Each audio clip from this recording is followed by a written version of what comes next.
بسم اللہ الرحمن الرحیم۔ السلام علیکم۔ کم سے کم 3 دفعہ استغفار پڑھ کر نیچے کامنٹ میں ڈن لکھ دیجیے۔ وقت تہجد تھا، دل ویران تھا، مجھے نہ نیت آتی تھی نہ طریقہ، مگر میں کھڑی تھی اس کے دربار میں جیسے ایک مجرم اقراری کھڑا ہوتا ہے، اپنے خالی اندر کی طرح خالی آنکھیں لیے کھڑی تھی میں، ہاتھ اٹھے تھے۔ اللہ اکبر، اللہ سب سے بڑا ہے، اللہ تو سب سے بڑا ہے۔ اللہ دیکھ تیری یہ بندی، تیری حدود توڑنے والی، یہ ذرے سے بھی ہلکی ہو کے تجھ جیسے برتر کی ناراضگی مول لینے والی بے وقوف بندی اب ٹوٹ کر تیرے سامنے کھڑی ہے۔ آنکھوں کی بنجر زمین سے کب پانی نکلا، کب رکوع سے سجود ہوا، کچھ نہیں یاد ہے تو بس یہ کہ حالت سجدہ ہے اور بس یہ آواز، اللہ جی، عیار سہی مکار سہی، میرے سجدے جھوٹے سہی مگر میرا سر جھکا ہے، میں تسلیم کرتی ہوں اپنا ہر گناہ، تو بخش دے مجھے۔ دیکھ تو رحیم ہے، تیرے در سے خالی گئی تو تیری رحمت پہ سوالیہ نشان لگ جائے گا، اور تو کسی کو بے نیاز نہیں لوٹاتا، یہ تیری شان کے خلاف ہے۔ میری ندامت وقتی اور جھوٹی سہی، تیری رحمت تو پائیدار ہے، ہمیشہ رہنے والی ہے اور سچی ہے۔ میرے مالک، میں تیری آزمائش کے قابل نہیں، مجھے بس معاف کر دے، اپنے خزانوں میں سے اپنے قرب کا سکھ دے دے، اپنی رحمت کی وسیع چادر سے فقط ایک کونا اتنا سا دے دے کہ میرے گناہ، میری ذات، میری نافرمانی سب چھپ جائے۔ عطا کر دے مولا، میں تیرے بندوں کو معاف کرتی ہوں، تو مجھے معاف کر دے، کیونکہ جب اللہ تمہارے دل میں کسی چیز کا خیال پیدا کرتا ہے تو وہ چاہتا ہے کہ تم اس سے مناؤ، اسے وہ چیز تمہیں دینے پر آمادہ کرو، بار بار اسے پکارو، بار بار جھولی پھیلاؤ، تاکہ وہ کن فرما سکے اور تمہاری فرمائش پوری کر سکے۔ بعض دفعہ اللہ ہمیں ان لوگوں کی اصلیت دکھاتا ہے جن کو ہم نے بہت اونچا مقام دے رکھا ہوتا ہے اپنی نظروں میں، جن کی محبت میں ہم واقعی اندھے ہو چکے ہوتے ہیں۔ پھر ایک دن اللہ ان کی حقیقتوں سے ہمیں واقف کرتا ہے اور کہتا ہے کہ بتا کون ہے تیرا میرے سوا، تو نے تو مکڑی کے جالوں سے بھی زیادہ کمزور سہارے بنا رکھے تھے، بتا اب کون ہے تیرے ساتھ جو تجھے سمجھے میرے علاوہ، اور جس کے پیچھے تم بھاگ رہے تھے وہ تو تمہارا تھا ہی نہیں۔ اور ہم انسان اللہ کو چھوڑ کر دنیاوی ہر اس چیز کو اہمیت دیتے ہیں جس میں ہمیں اپنا فائدہ نظر آتا ہے۔ آخر ایسے کیوں ہیں ہم؟ اگر اللہ تمہارا دل نہیں بدل رہا تو یقین رکھو کہ وہ تمہارا نصیب بدلنے پر راضی ہے۔ جس دعا کا خیال وہ دل سے نہیں نکالتا اس کے لیے وہ نصیب میں بھی جگہ بنا ہی دیتا ہے، اور جن کا ملنا دوبارہ ممکن نہ ہو ان کا خیال یوں دل سے نکال دیتا ہے جیسے وہ کبھی زندگی کا حصہ رہے ہی نہ ہو۔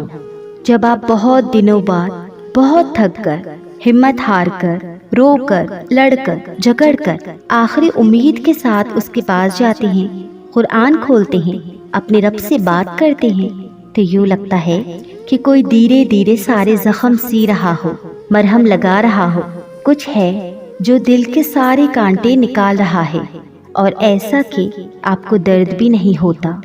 جو تمہیں بے چینی میں مبتلا کرتا ہے وہی تمہارے لیے اس بے چینی سے تسکین بھی نکالتا ہے، اور پھر وہ وہاں سے راستے بناتا ہے جہاں سے تمہیں امید بھی نہیں ہوتی۔ اللہ تمہیں تب تک توڑتا ہے جب تک تم اس سے جڑ نہیں جاتے، وہ تمہیں تب تک بے سکون رکھتا ہے جب تک تم اپنا سکون اس میں تلاش نہیں کر لیتے، وہ تب تک تمہیں عارضی محبتوں کی طلب لگائے رکھتا ہے جب تک تم اس کی محبت کی پہچان نہیں کر لیتے۔ دعائیں سے سکتی ہیں اور احترام بھی لازم ہے فیصلوں کا، دل تڑپتا ہے اور مصلحتوں سے بھی جھگڑا نہیں کر سکتے۔ تم ابھی جس مقام پر ہو وہ اللہ کے منصوبے کا ایک حصہ ہے، اور اس سے گزر کر تمہارے لیے وہ سب ہے جو تم مانگتے ہو۔ توکل سے قسمت بعد میں اور دل پہلے بدل جاتا ہے، دل کو قرار آ جاتا ہے اور انسان رب کی رضا میں راضی ہونا سیکھ جاتا ہے۔ دنیا میں ایسا کچھ بھی نہیں جس پر تمہارے رب کا اختیار نہ ہو، وہ تم سے کچھ چیزیں اس لیے دور کرتا ہے تاکہ تم اس کے پاس رہ سکو۔ اللہ نے تمہارے لیے بہت کچھ سنبھال رکھا ہے اور تمہیں وہ سب حاصل کرنے کے لیے اس پہ یقین رکھنا ہوگا۔ تم اگر اپنی اس جھولی کو بڑھنا چاہتے ہو تو تمہیں پہلے اپنی اس خالی جھولی پر خوش رہنا سیکھنا ہوگا۔ تمہارے لیے میرا دل خدا سے رجوع کرتا ہے۔ سوچتی ہوں تمہیں مانگنے میں حرج ہی کیا ہے، اس کا ہر فیصلہ سر آنکھوں پہ ہے، مگر پھر بھی خدا کو ایک دفعہ منانے میں حرج ہی کیا ہے۔ اللہ تمہاری زبان کو مانگنے کی ہمت تب دیتا ہے جب وہ تمہاری دعاؤں پہ راضی ہونا چاہتا ہے۔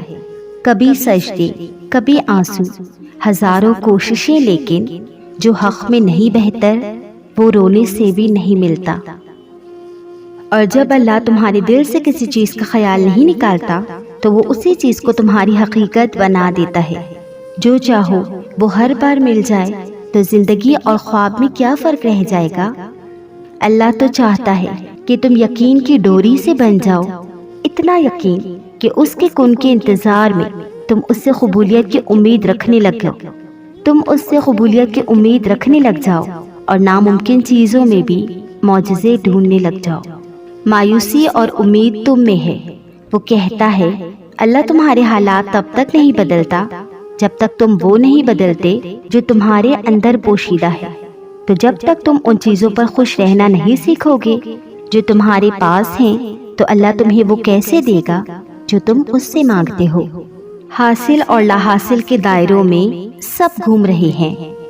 حاصل کی ناقدری اور لا حاصل کی حسرت ختم ہی نہیں ہوتی۔ جو تیرا نصیب ہے وہ تجھے ضرور ملے گا، چاہے وہ دو پہاڑوں کے درمیان ہی کیوں نہ ہو، اور جو تیرے نصیب میں نہیں ہے تجھے کبھی نہیں ملے گا، چاہے وہ دو ہونٹوں کے درمیان ہی کیوں نہ ہو۔ جس سکون کے تلاش میں تم اوروں کے پیچھے بھاگ رہے ہو وہ سکون تمہاری اپنی ہی ذات میں اللہ نے چھپا رکھا ہے۔ تمہیں تمہارے سوا کوئی مکمل نہیں کر سکتا، تم خود اپنی ذات کی تکمیل ہو، اور جس روز تم خود کو ڈھونڈنے لگو گے اس روز تمہیں اللہ مل جائے گا۔ کبھی سوچا ہے اگر اللہ نے تمہاری دعا قبول نہ ہی کرنی ہوتی تو اللہ تمہارے دل کو ایک ہی دعا پر کیوں روک دیتا؟ اگر قبولیت نہ ہونی ہوتی تو اللہ تمہارا دل بدل بھی تو سکتا تھا۔ دعا کی طرف ہم نہیں جاتے، اللہ ہی ہم سے دعا کرواتا ہے۔ اگر اللہ نے دل میں کسی چیز کی خواہش ڈالی ہے اور لب پر اس چیز کے لیے دعائیں رکھی ہیں تو سمجھ جائیں کہ وہ چیز آپ کے لیے ہی بنی ہے۔ بس آپ کو صبر، یقین، انتظار اور آزمائش سے گزر کر وہاں پہنچنا ہے۔ ان قریب آپ کا یہ ٹوٹا ہوا دل ٹھیک ہو جائے گا، بند دروازے کھل جائیں گے، ٹیڑھے معاملات سیدھے ہو جائیں گے، پریشانیاں دور ہو جائیں گی۔ لہٰذا اللہ تعالیٰ پر مکمل بھروسہ رکھیے اور بے بس نہ ہو۔ کسی کا دل اتنا بھی مت دکھانا چاہیے کہ وہ آپ کی شکایت اپنے اللہ سے کر دے اور پھر اللہ آپ کو اس کے دل سے ہی نکال دے، پھر آپ ترس جائیں اور نہ ملے پھر کبھی وہ پہلی جگہ۔ کسی کا دل دکھانے سے پہلے یہ دیکھ لیا کرو کہ اس شخص کا اللہ سے تعلق کیا ہے، اور اگر وہ اللہ کے سامنے سجدے میں بیٹھ گیا اور آنسو بہانا شروع کر دیے تو اس کا ایک آنسو آپ کی پوری زندگی برباد کر سکتا ہے اگر اللہ اس کی دعاؤں پر کن فرما دے۔ اچھے لوگ وہ ہوتے ہیں جن کو دنیا کی کڑواہٹ کڑوا نہیں کرتی، جن کو حالات کی تلخی سخت مزاج نہیں بناتی، جن کو لوگوں کا غصہ آپے سے باہر نہیں کرتا، جن کو خوشیاں رب کا نافرمان نہیں کرتی، جن کو غم توڑ نہیں دیتے، جن کو محرومیاں ناشکرا نہیں کرتی، جن کو خواہشات رب سے دور نہیں کرتی۔ آئیں اچھے بن جائیں، کیونکہ اللہ نے آپ کو بھی یہ صلاحیت دی ہے۔ جانتے ہو میرا رب کیا فرماتا ہے؟ تو سنو، میرا رب فرماتا ہے کہ اے میرے بندے، دنیا میں مجھے ایک منظر بہت اچھا لگتا ہے، مجھ کو بہت بھاتا ہے، اور جانتے ہو وہ منظر دیکھ کر ابلیس بہت تڑپتا ہے، روتا ہے، پاگل ہوتا ہے اور غصے سے بل کھاتا ہے اور جل جاتا ہے۔ جانتے ہو وہ منظر کون سا ہے؟ وہ منظر یہ ہے کہ تمہارے نکاح میں جو عورت ہے جب وہ روٹھتی ہے تو تم اس سے مناتے ہو، جب وہ روتی ہے تو اس سے ہنساتے ہو، اس سے میٹھی میٹھی باتیں کرتے ہو، تم میرے لیے سب سے خاص ہو، اسے یہ احساس دلاتے ہو وہ تمہیں دیکھ کر پیار سے مسکراتی ہے، تم اسے دیکھ کر پیار سے مسکراتے ہو۔ جانتے ہو یہ منظر ابلیس کو جلاتا ہے، یہ منظر میرے رب کو بہت بھاتا ہے۔ حضرت ابراہیم علیہ السلام نے حضرت اسماعیل علیہ السلام کو قربان کرنے سے پہلے جس چیز کو قربان کیا تھا وہ ان کی محبت تھی، وہ محبت جو انہیں اپنے بیٹے حضرت اسماعیل علیہ السلام سے تھی، جو ان کی دعا کا نتیجہ تھی۔ انہیں اپنے بیٹے سے بھی محبت تھی اور انہیں اپنے رب سے بھی محبت تھی، مگر جب کسی ایک محبت کو چننے کا وقت آیا تو انہوں نے اپنے بیٹے کی محبت پر اپنے رب کی محبت کو چنا، اور اللہ کو ان کی قربانی کی یہ ادا اس قدر پسند آئی کہ اللہ نے انہیں ان کی محبت واپس لوٹا دی اور پہلے سے بھی زیادہ پاکیزہ صورت میں لوٹائی۔ جب آپ اپنی محبت کو اللہ کی خاطر جانے دیتے ہیں، پھر وہ محبت کسی سے بھی ہو، تو اللہ آپ کی محبت آپ کو واپس لوٹا دیتا ہے، پہلے سے بھی زیادہ پاکیزہ اور بہتر صورت میں۔ سالوں پہلے ہمارے باپ حضرت ابراہیم علیہ السلام نے ہمیں سکھا دیا تھا کہ جب قربانی کا وقت آئے تو کس محبت کی قربانی دینی ہے۔ وہ اپنے حصے کی قربانی دے چکی اور اب ہماری باری ہے۔ سلامتی ہے ابراہیم علیہ السلام پر۔